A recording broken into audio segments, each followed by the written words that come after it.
Strain episode 10, Loved Ones. This was definitely a really good episode.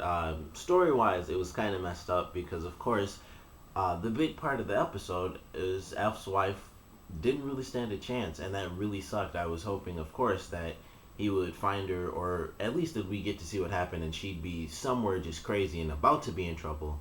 But as soon as they show her within that first scene, or not the first scene, but I guess it's the third scene they show her in, she gets back home and it's pretty much over. She gets bit, or she gets a worm in her eye, and that's it from there. Like we all know, it's once it happens, it's done. Even if it's taken care of within the hour, there are already going to be a ton of worms. But with her having been by herself and having been missing for almost a day, we already knew that at the current point in time, the present time, she was definitely already a creature, and it just really sucked to see that. It was cool, like she was defending herself against Matt.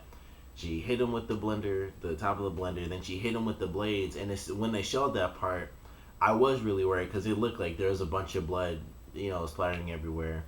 And before they actually did show the worm, when they showed her and she was like hitting him and stuff, it looked like she already had blood on her face, and she did, and there were worms. I was like, oh, she better be really careful because she's gonna get a worm, and that's exactly what happened. It was on her face and boom, right in her eye, and that really sucked. It was really quick, and it was just like, there's no hope for this. Like even if he finds her, it doesn't really matter because she's gonna be turned by the time that he does.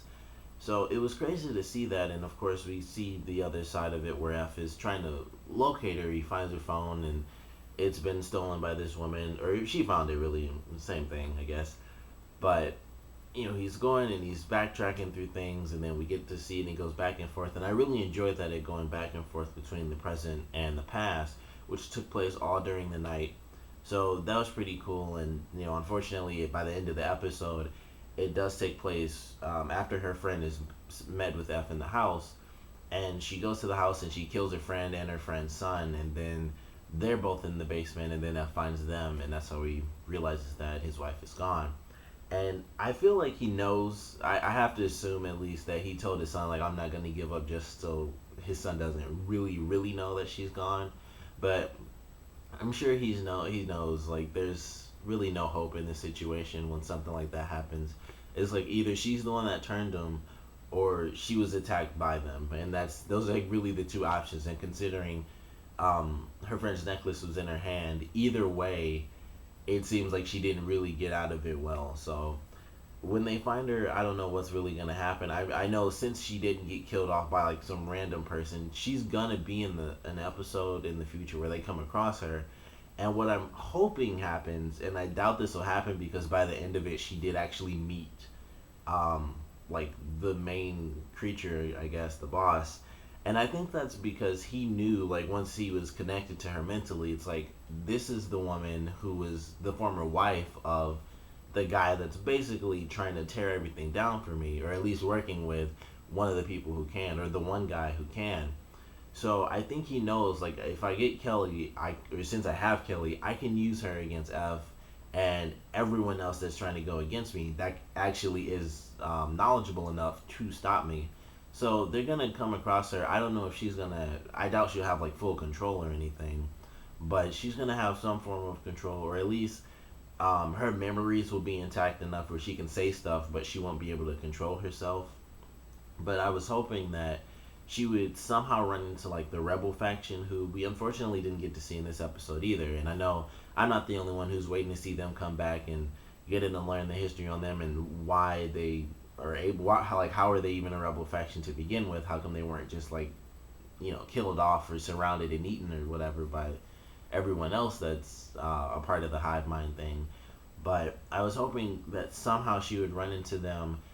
First off, we get their backstory and how they became a faction that separated itself, and then they kind of put her through the ringer, and then she'd come out on the other side, fully aware of who she is, or who she was at least, and she'd be able to control herself and not just attack anyone she loves. So that's what I was hoping for, and I still am. I'm hoping that somehow that does work itself out, and even if she is one of the creatures, she can at least be one of the creatures, but still be herself mentally, and be like, I know I look different and stuff to my son and everybody else, but at least I'm still me. I can't I'm not gonna just lose my mind and hurt my son or my ex-husband. So I'm hoping that that's how that plays out. But we never really know. I mean, in this episode, they didn't really waste a ton of time showing that she got turned into a creature, and by the end, she meets the main, I guess, villain when you think about it. But I'm hoping things work out in their weird way. But it was an interesting storyline. I enjoyed the other side of it as well with Fett and the woman who was the hacker. I can't think of her name. Them going to, I think it's called Heartstone, the Heartstone building. That was pretty interesting, and they, of course, get busted, and it was really simple. But they got let go by the guy. I have no idea if that's gonna come back to bite him in the butt. But I did enjoy that scene. They were set free. Well, at least the woman, she met up with the guy, and she was kind of torn down because he was like, you're the perfect person to hire because if you told anyone what happened, who would believe you? You're nobody really. So I enjoyed that scene. He kind of tore her down, and she's in that mindset like, I gotta get revenge on this guy. It's just gonna be hard to do it because now she's by herself, and she can't exactly go back home. She tried that before, and they almost got killed. So she's in that mindset now, and she took off at the end of this episode. I'm sure she's gonna survive because she's only been in like 3 episodes so far, or I guess technically 4, counting the very first time we saw her. But she's kind of been established as a main character. She's had serious moments. We got her backstory and this and that. So I doubt she's gonna be gone, and then they'll just find her next week and she's just like dead or something like that. I'm sure she's gonna be out there. We'll see her story. Maybe she'll even run into her friend who stole the money and stuff out of her apartment. Who knows? But I'm definitely curious to see what is gonna happen to her, and just where she's gonna end up going in the middle of the night when it's so incredibly dangerous, and creatures are running around. I don't know if people were looting in the night, but they were certainly looting during the day. So it's already hit that moment, which I really enjoyed. And they showed that really early on in the episode when F's son was looking for the laptop. When he turned it on, you could see out the window and you could hear people. They were just like, it was just like, typical commotion. But you could see a ton of people just running back and forth across the windows. And it's like, okay, people are out there just looting right now, and it's the middle of the day. So it's been enough time. Things are just nuts. Like, the cops are too busy, paramedics are too busy. Everything's just screwed up right now.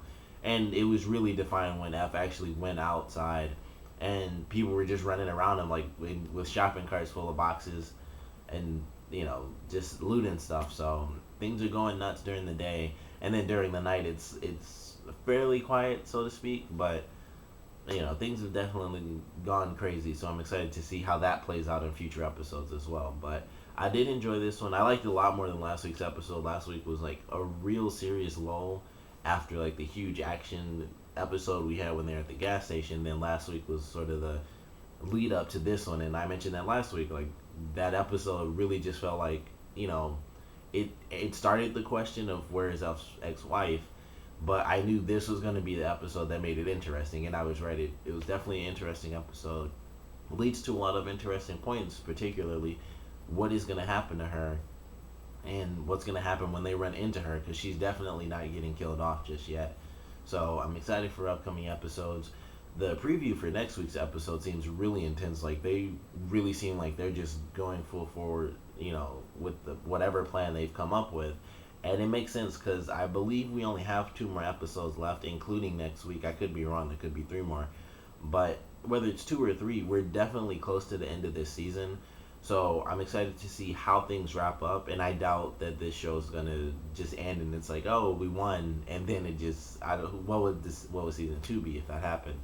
But I'm definitely curious to see what craziness goes down, because I'm sure they won't solve the problem, but it'll be an interesting ending. And I'm of course hoping to see the Rebel faction within these next couple of episodes, and they might come in the episode before the season finale. I feel they'll be in there like the end of that, and then they'll be with F and the rest of the main characters throughout the entire season finale, helping them out, and we get more history on them. And then unfortunately they won't solve the problem in then season 2.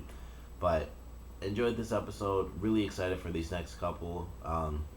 He's gotten to the point in the series that I was waiting for from the very beginning. Things are crazy, people are dying, Even during the day, it's crazy because people are dying like crazy during the night. So during the day, it's just like let's just steal whatever and try to get out of town if we can. So I'm really excited for these next couple of episodes. Of course, comment below. Let me know what you guys thought about this episode, your favorite parts, your least favorite parts. And of course, what do you guys think Kelly's going to be used for now that she's been turned into a monster? Because, like I said, I'm sure she's going to just be used against Alf because he's working with the one guy who has all the knowledge to defeat this monster. So they're going to be using Kelly to get to Alf and to get to everyone else around him. So, what do you guys think she's really going to be used for, though? Comment below, let me know. And thanks for watching.